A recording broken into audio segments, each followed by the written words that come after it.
Hello, this is a test for the Hindi interpretation, please.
Could we try again, please?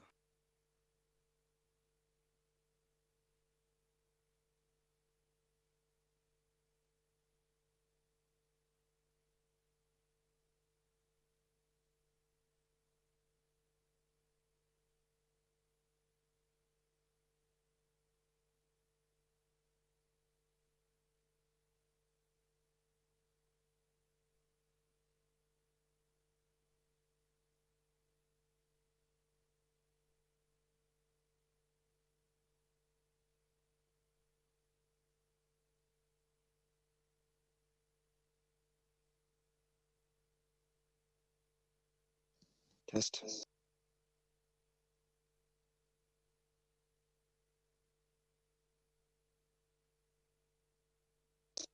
This is an audio test from the Zoom bridge to the room for the press conference of WHO for the 3rd of June. It's Wednesday. It's 5:15 in Geneva, starting for the event today. We're estimating of 5:30 Geneva time, which is in approximately 15 minutes. Please stand by.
Hello everyone. Bonjour à tous.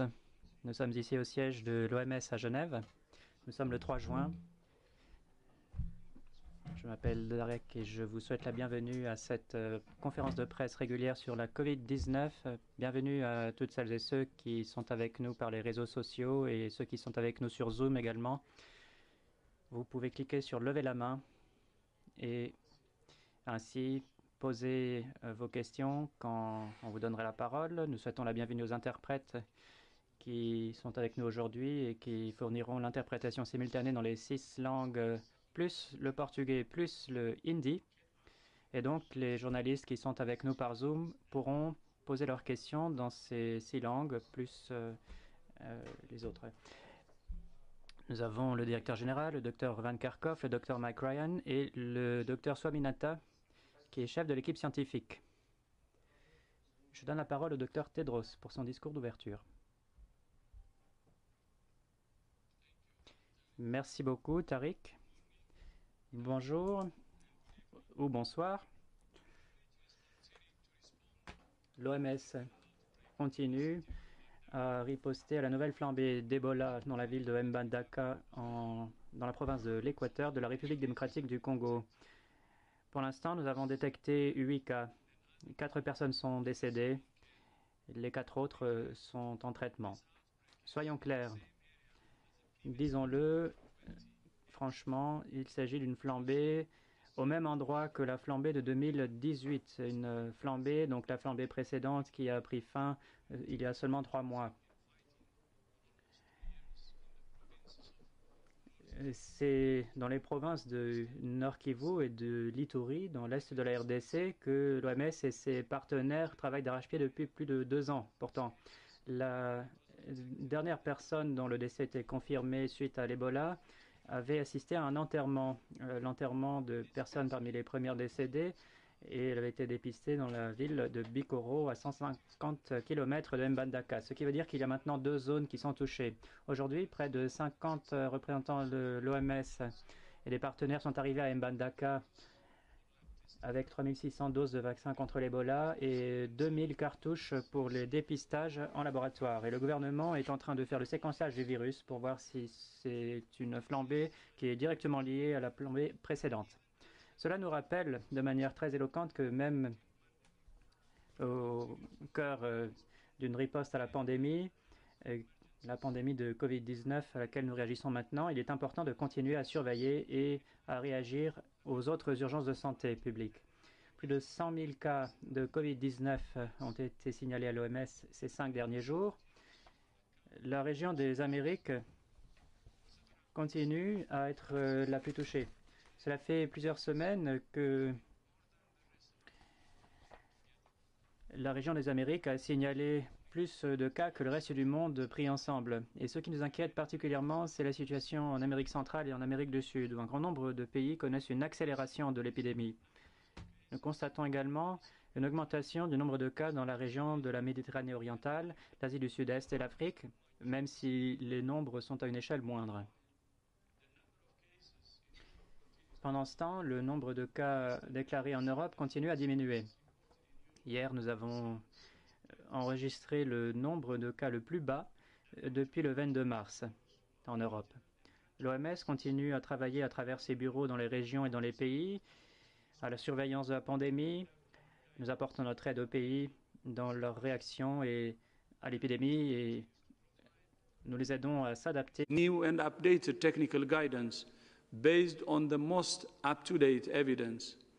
Just in the past week, WHO has released a new case report form for suspected cases of multi-system inflammatory syndrome in children, operational guidance on maintaining essential health services, guidance on controlling the spread of COVID-19 at ground crossings, planning recommendations for mass gatherings, a protocol for surveillance of infections among health workers, ethical considerations for the use of digital technologies in tracking COVID-19, and updated guidelines on the clinical management of patients with COVID-19. This is an update of the guideline we published in March. It includes a COVID-19 care pathway, which describes the steps followed by a patient from screening to discharge to ensure delivery of safe and quality care while stopping onward transmission. WHO continues to train millions of health workers all over the world to apply our guidance. Our openwho.org online learning platform has now registered 3 million enrollments for our courses on COVID-19.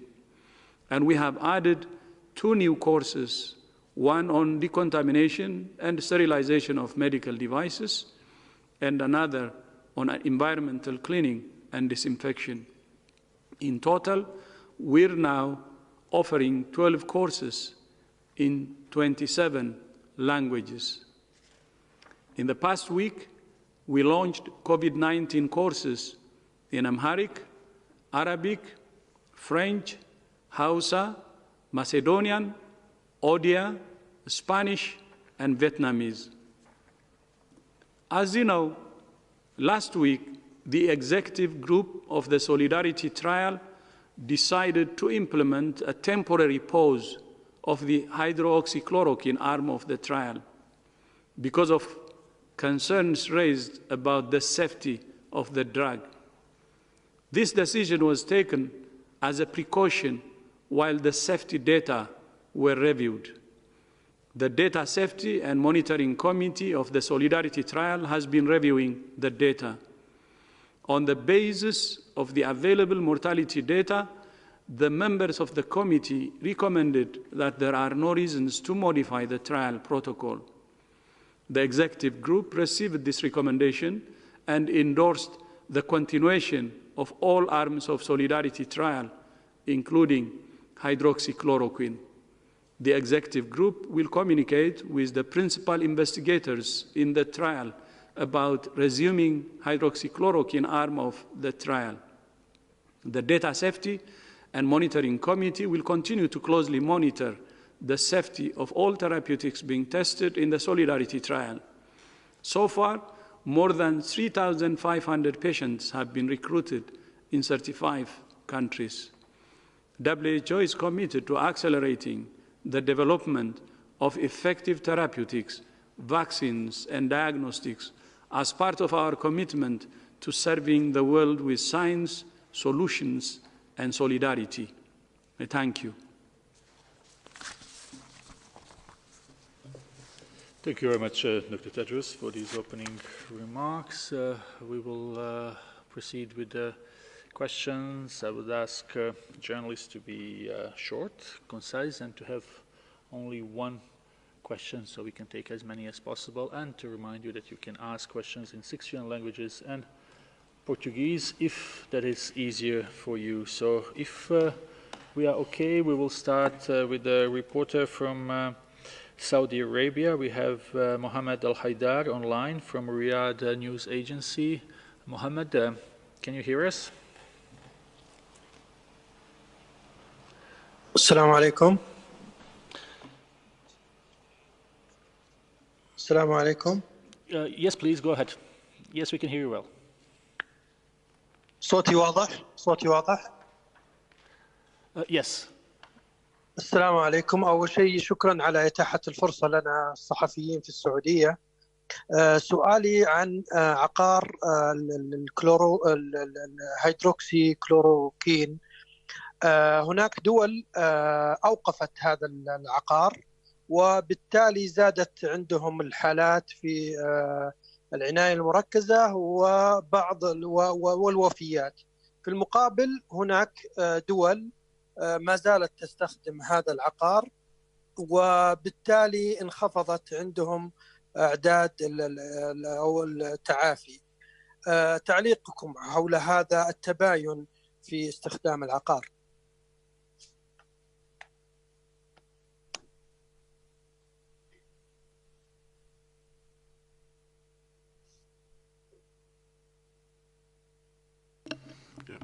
Maybe I can start, and Dr. Sumia can supplement. I think Well, I respect the spirit of your question. I think we need to be very careful in making associations like you've just made, because to assume that the use or not of a drug in general in a country is resulting in increases or decreases of cases is not something that one can do, quite frankly. What we have done as WHO and many other researchers around the world and national authorities have done is put in place randomized controlled trials in order to test which drugs are effective and which drugs actually help patients and save lives. We thank all our partners around the world who are participating in the Solidarity trials, but there are other recovery trials and other discovery trials happening right around the world to look at what are the most effective drugs in use right now against COVID-19. With regard to the specific issue of hydroxychloroquine in this trial, Sumia may wish to add more detail regarding that. I think just to add to what Mike said, as of now, there's no evidence that any drug actually reduces the mortality in patients who have COVID-19, and in fact, it's an urgent priority for all of us to do the needed studies, to do the randomized clinical trials in order to get that evidence as quickly as possible. So WHO is very much in favor of and encourages the continuation of randomized trials that are looking at different drugs to reduce mortality, but also to reduce the severity of the illness. And these are the big public health questions that we are trying to answer. And again, to repeat what we've been saying all along, observational studies have limitations. You can do analyses, but there are so many potential biases in the way that patients are managed in a regular clinical setting, that the only way to get definitive answers is to do well-conducted randomized trials. And it's particularly important in emergency settings to do these, because that's the only way to find out what really are those drugs or those strategies that will reduce death, that will reduce illness, that will reduce infection rates in communities. And we should be guided by the science and by the evidence. Many thanks for this. Now we will go to Brazil, to Lara Pinheiro from Globo. Lara? Hello, can you hear me? Yes. Good afternoon. Thank you for taking my question. My question is actually about the new drug, which Russia claims they have, which Russia actually approves to treat COVID-19. And they claimed it was effective against it, but I want to know what the current position of WHO is. And also, they said that the number of patients tested for it was 330 people. I wanted to know also if this was a big enough sample to actually test a drug's effectiveness. Thank you.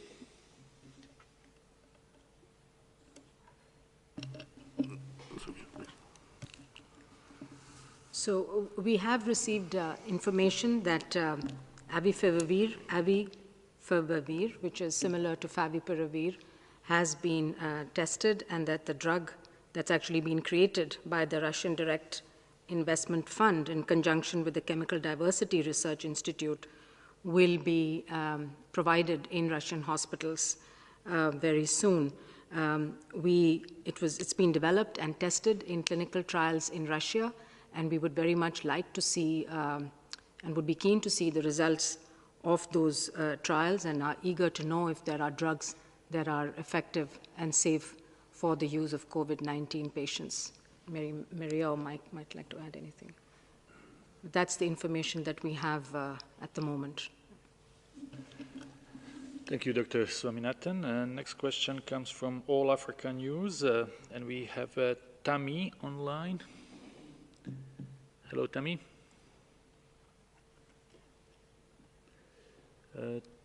Would you be able to unmute yourself, please? Hello, yes. Yes, it's okay now. We can hear you. Among the many reasons that you are trying so many therapies and trials for COVID-19, including hydroxychloroquine, if it can be done safely, and are counseling caution in lifting lockdowns too quickly, is one the danger that the more the virus spreads, the greater the likelihood that it could become more dangerous? I mean, can you just repeat the question? You just got broken at the end of your question. Yes, sorry. You heard the first of the first.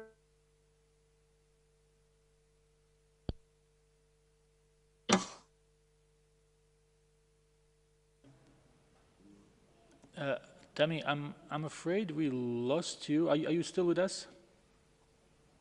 I am with you. Okay, can please. You hear me? Now we can. Let's try one more time. Please, just the final part of your question.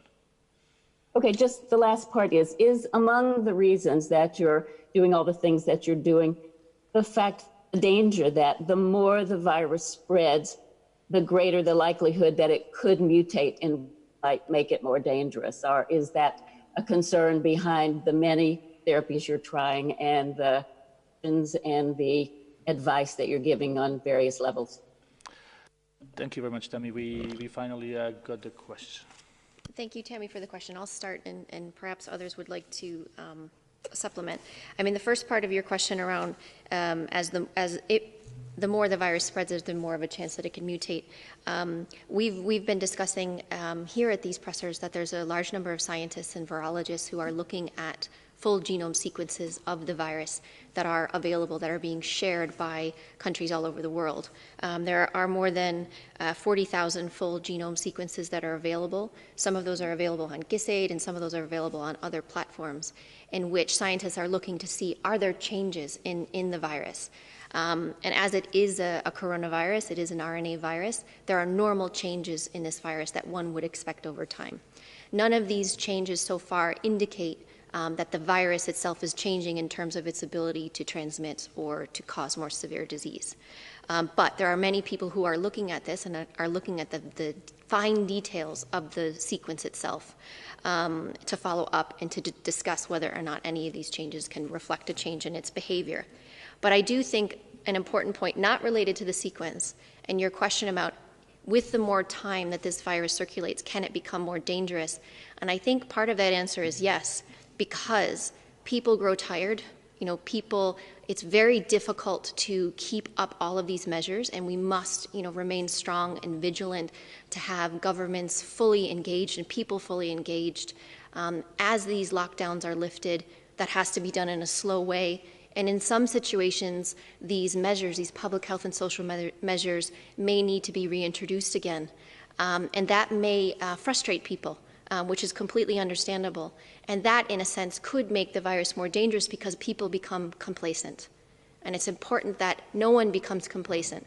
This is far from over, and we must continue to practice the hand hygiene and the respiratory etiquette, the physical distancing, listening to our leaders in terms of the measures that they have put in place. Stay home if you're unwell. And those are the types of measures that must remain in place. And so it's just more of a caution that it could become more dangerous if we become complacent. But the virus itself is stable, is relatively stable. There are changes that are expected, but they aren't changing, they aren't mutating in a way that makes the virus more transmissible or more severe. Yeah, and if I could just supplement, because Dr. Tedros, sitting beside me here, has been saying again and again and again that this is a dangerous virus. It is dangerous enough as it is, and that's why we're fighting it. All viruses evolve. They can evolve in one direction, they can evolve in the other direction. RNA viruses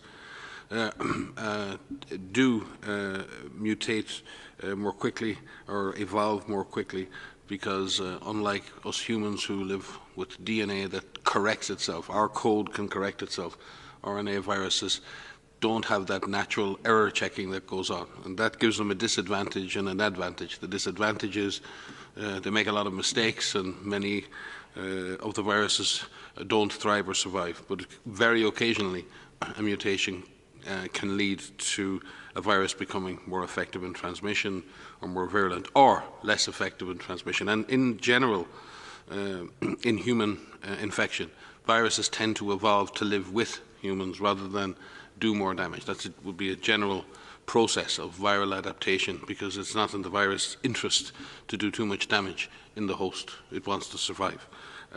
Having said that, as Maria said, the world's virologists are tracking this virus on a daily basis. To date, to my knowledge, we haven't seen any particular signal in the virus's behavior or in its sequence that would lead us to believe that the virus is changing in its nature, has changed in its transmission dynamics, or changed in its lethality or virulence, as a virologist would call it. So in that sense, no, we're not seeing that, but we are tracking that. It's an important issue, as Maria said. But this is already a dangerous virus, and we have been saying that consistently for months now. Many thanks. We will go now to Mexico and Paulina Alcazar from Encadena. Paulina. Hello, ¿me escuchan? Sí. Gracias. Nosotros ya estamos aquí en Cancún en camino a abrir gradualmente, como comentamos la vez pasada, con las recomendaciones que nos dieron. Y queremos saber si estar en espacios abiertos y naturaleza beneficia a la no propagación del virus en espacios abiertos como lo es Cancún, Tulum, Akumal.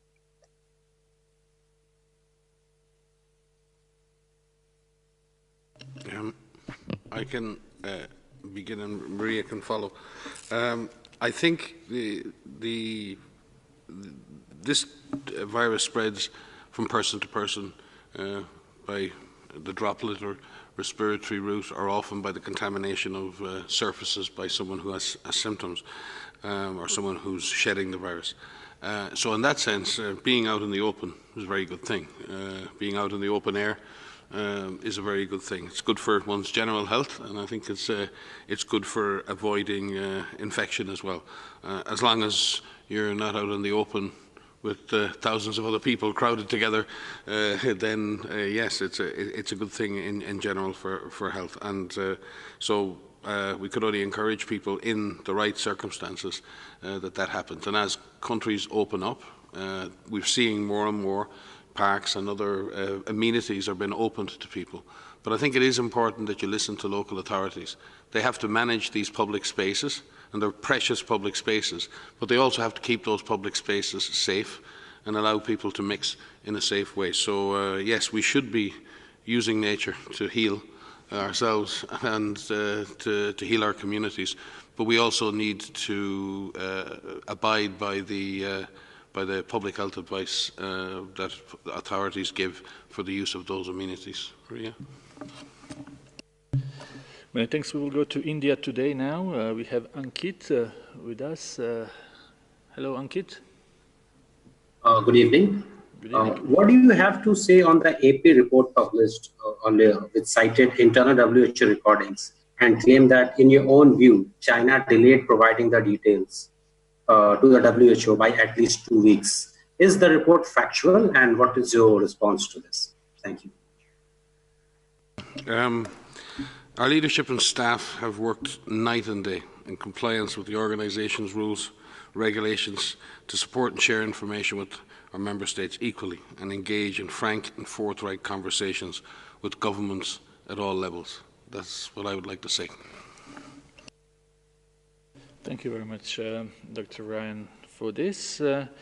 Let's try to have Isabel from FA News Agency. Isabel?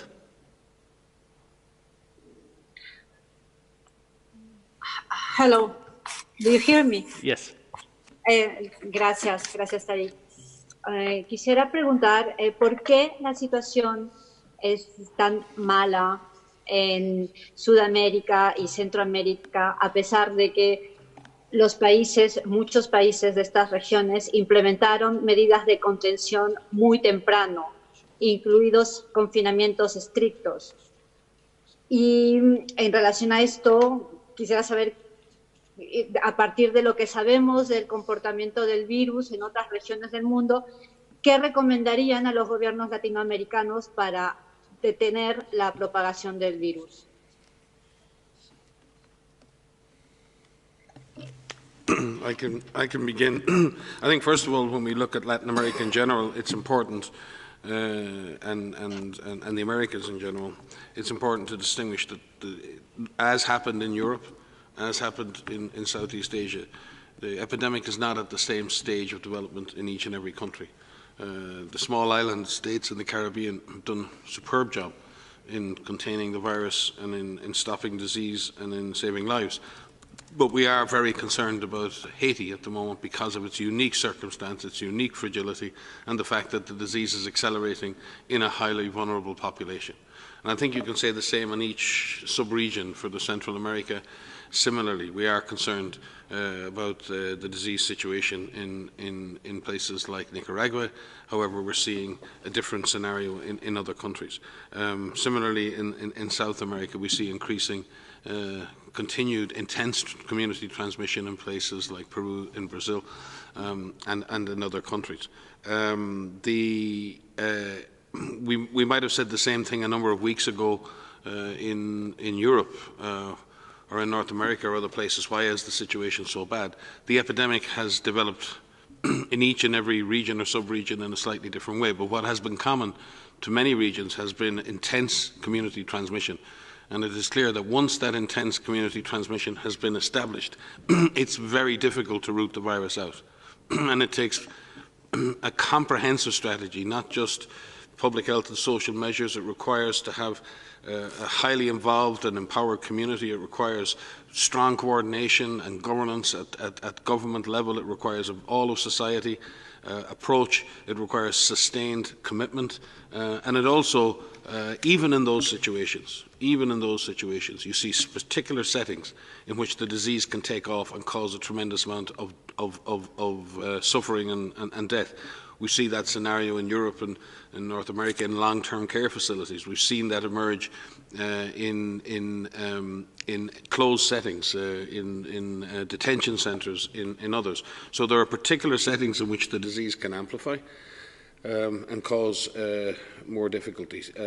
We've been saying again and advising since the beginning of this global epidemic that it's this ability to implement a whole series of measures across society that allow a country to bring a disease under control, continue to suppress the virus, and ultimately exit all of these measures. We've seen many, many, many good examples of that. And it's not that every country has done the same thing. What's been remarkable in this is that countries have done slightly different things according to their context, but what countries that have been successful have done is they've taken all of those measures. They've been very serious about community engagement. They've been very, very serious about educating people and bringing the community along with them. They've been clear in their communications. They've let the response be driven by science. They have implemented and tried to sustain surveillance and finding the virus at all times during the response, even though it's very, very difficult when you have very intense transmission. And they have focused on targeting their public health and social measures and sustaining those measures and only lifting those measures when they see indications that they're making progress. So it's not one thing or another. So in terms of advising countries in Central and South America, it's about persistence, it's about consistency, it's about making sure that your messages are clear, making sure your community is on board, and ensuring that you're driven by science, driven by the evidence. That evidence is global in the sense that there are global facts and global knowledge, but it's also local. There's a local context and there's local learning. So we need to adapt global knowledge, but we need to implement with local knowledge as well. And I think countries that have matched the global science with their local knowledge, and they've been consistent and persistent in that, they're the ones that have had success. So there is no absolute recipe for success. There is no SOP. There is no algorithm that gives you success against this virus. It is a complex set of actions implemented by responsible governments, driven by science, who are prepared to sustain their action for as long as it takes to suppress and stop this virus. If I might add, just to say, to supplement what Mike has said, that many countries in other parts of the world are exactly where countries in Latin America are right now in seeing some very intense transmission and outbreaks, and we can learn from them, and we can learn from each other. And what we've seen in many countries where the situation just seemed overwhelming, where it was unclear where exactly the virus is, it just seems like it's everywhere. What we've seen many countries do is target their efforts and prioritize their efforts to find out where's the highest concentration of this virus, where's the highest concentration of the virus itself circulating. And what we know about this virus is that it likes close contact with people. And when the public health workforce and the testing strategy focuses on closed settings and vulnerable people, and you start testing those appropriately, and you use your limited supplies and limited workforce in targeted areas, you can start to see the boundaries of where that outbreak actually is. And that really helps focus all of the efforts for the contact tracers, for your testing strategy, mobilizing your clinical care facilities to care for individuals. And it helps narrow down the problem bit by bit. And tackling this virus at the lowest administrative level as you can is helpful. Looking at it at the national level is one thing, and having a strong national plan, but implementing these efforts at the lowest administrative level will be helpful to help you find where the virus is and target what you need to do. Another way countries have tried to tackle overwhelming epidemics is to focus on vulnerable workers, vulnerable people. These are our frontline workers, these are healthcare workers, and in Latin America and in many countries across the globe, we see an alarming number of healthcare worker infections and an alarming number of healthcare deaths. And so prioritizing testing there will help you see where the virus is and who's getting infected, looking at your older populations, looking at people with underlying medical conditions so that they are prioritized for care, so that we could ensure that those individuals do not develop severe disease and die. And as Mike said, adapting your efforts to the situation, to the context in where you live, and to do that at the lowest administrative level as you can help break down the problem. Looking at it at a national level is important, but targeting those efforts at the lowest administrative level as you can help break down the problem and start to tackle it bit by bit. We will now go to the Swiss public television section in Italian. We have Riccardo Bagnato with us. Riccardo, can you hear us? Yes, I can hear you. Can you hear me? Yes. It's great. Thank you very much. Thank you, Mr. Ryan, to have read a statement about the reportage about the inquiry of AP and Associated Press, but still a question. Do you confirm the quotes appearing on this inquiry? According to this inquiry, the quotes on your quotes and Mrs. Kerkhove quotes. And for Director General, please, do you confirm that China delayed releasing coronavirus info as written on this inquiry? Thank you, Ricardo. I think Dr. Ryan already answered this question, so unless there is something else that our speakers would like to add, we will move to a next question. We have Elena Sanchez from EU Observer. Elena, can you hear us? Can you unmute yourself, Elena? Can you hear me? Yes, now it's okay. Yeah, actually, it's a follow-up on the question of my colleague just made. I don't want a confirmation exactly on the topic, but I was wondering more how this kind of reports can affect actually the relationship between China and the WHO. Well, I think the answer will be just the same as to our friend Ricardo from Swiss TV, that Dr. Ryan has made a statement on this particular topic. So unless there is something else to add, we will move to Health Policy Watch. We have a Gracie online. Gracie? Yes, can you hear me? Yes. Hi, thank you so much for taking my question. So I have a question regarding the recommendations for public use of facial coverings. So the SAGE Infectious Hazards Group released recommendations saying that basically facial coverings, supporting the use of facial coverings by the general public, especially for public transportation or, you know, just conducting like daily tasks outside. And I was wondering if the WHO is planning on updating official guidance on mask use to follow those recommendations. Thank you very much. So thank you very much for that question. Yes, indeed, the STAG, the Strategic Advisory Committee for Infectious Hazards, did release some notes from a meeting that they had. And we are planning to update and release new guidance on the advice of the use of masks in the coming days. But just to outline that WHO works with a large number of groups, including the STAG, as well as expert networks that are global expert networks and guideline development committees and civil societies to evaluate all available literature on a variety of topics, including the use of masks.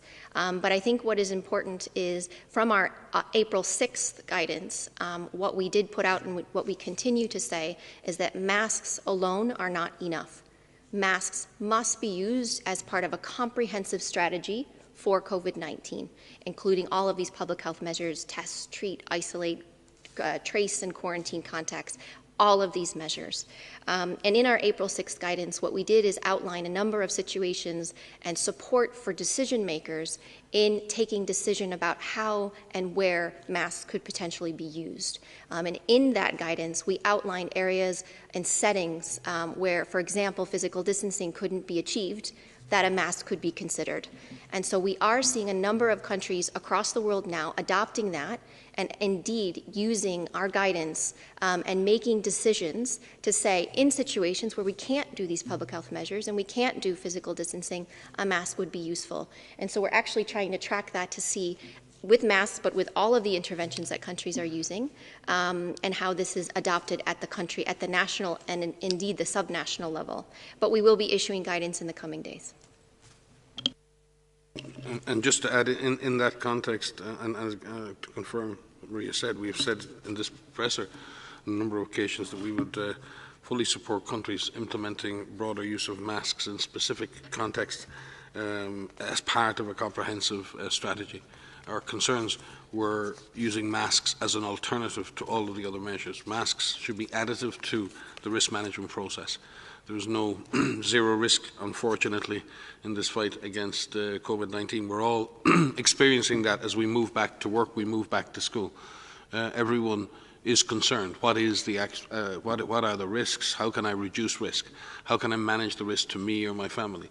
We see masks as part of that continuum of risk management, not as an alternative to public health intervention, not as an alternative to physical distancing, not as an alternative to surveillance, not as an alternative to lockdowns, but as part of a comprehensive, evidence-driven strategy to be able to rebuild our economies and rebuild our societal interactions.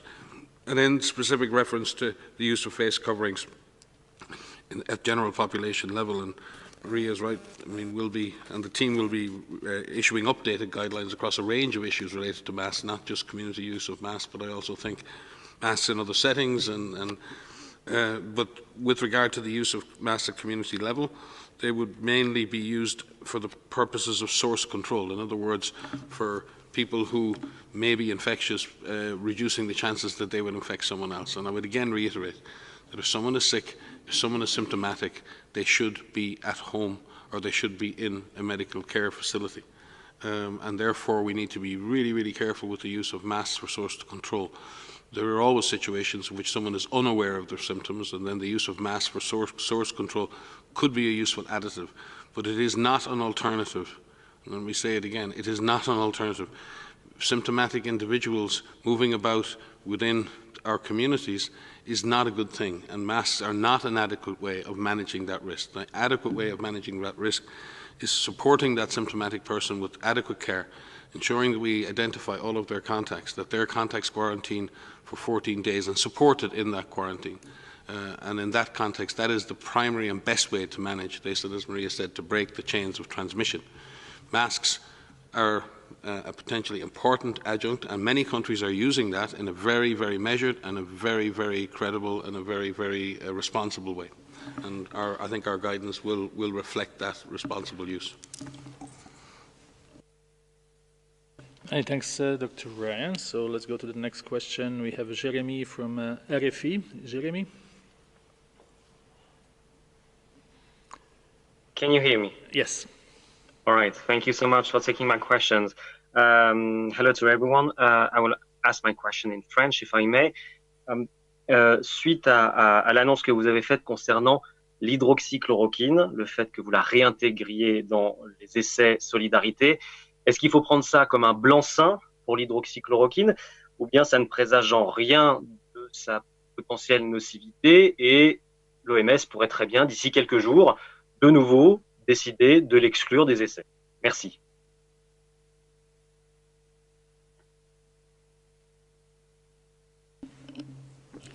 I think we have to be very careful about how we describe these decisions.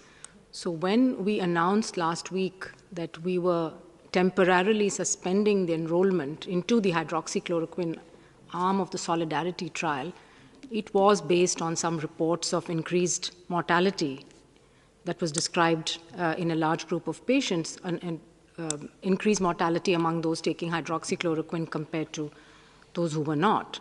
And so the committee took the decision to protect the safety of the trial participants with abundant caution while we looked at our own data and while other trials, ongoing trials of hydroxychloroquine like Recovery in the UK, looked at their data, which is a fairly substantial data set of over 11,000 patients. We are now fairly confident, not having seen any differences in mortality. The data safety monitoring committees of both Solidarity and Recovery have recommended that the trial can continue. We're still talking about a clinical trial that's testing this drug for its efficacy and safety among patients who are hospitalized with COVID infection.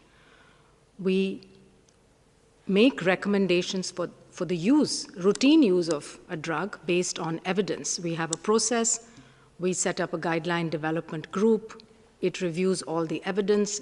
Systematic reviews are done of both randomized trials and other kinds of evidence that are available. And based on all of that, WHO then recommends the use of a drug or a strategy for a particular disease. This is the standard process. And so decisions taken about a trial are driven by what's happening within that trial, and there are committees like the Data Safety Monitoring Committee or oversight bodies like a steering committee that advise what should be done for that particular trial. And that's very different from making a recommendation for the use of hydroxychloroquine or any other drug for either treatment or for prevention. So like we said, we hope that the ongoing trials will continue till we have definitive answers, because that's what the world needs today. We owe it to the patients to have a definitive answer on whether or not a drug works or doesn't work, and that can only be done through well-conducted randomized trials. So we encourage the other trials to continue, of course, each of them being monitored by their own committees for safety periodically, and that's what we will do. And it's possible that in the future we make other changes in the trial. In fact, that's why it was set up as an adaptive trial design, so that we can add arms and drop arms, but all of that is done based on very careful examination of the data and the evidence. Many thanks. We have time for one, maximum 2 questions, so let's try to get Gabriela Sotomayor. Gabriela, can you hear us? Please click unmute.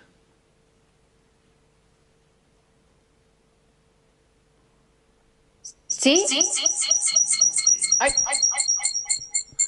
little bit of echo, but we can hear you. Please go ahead. ¿Me oyen bien? Yes. Ok. Muchísimas gracias.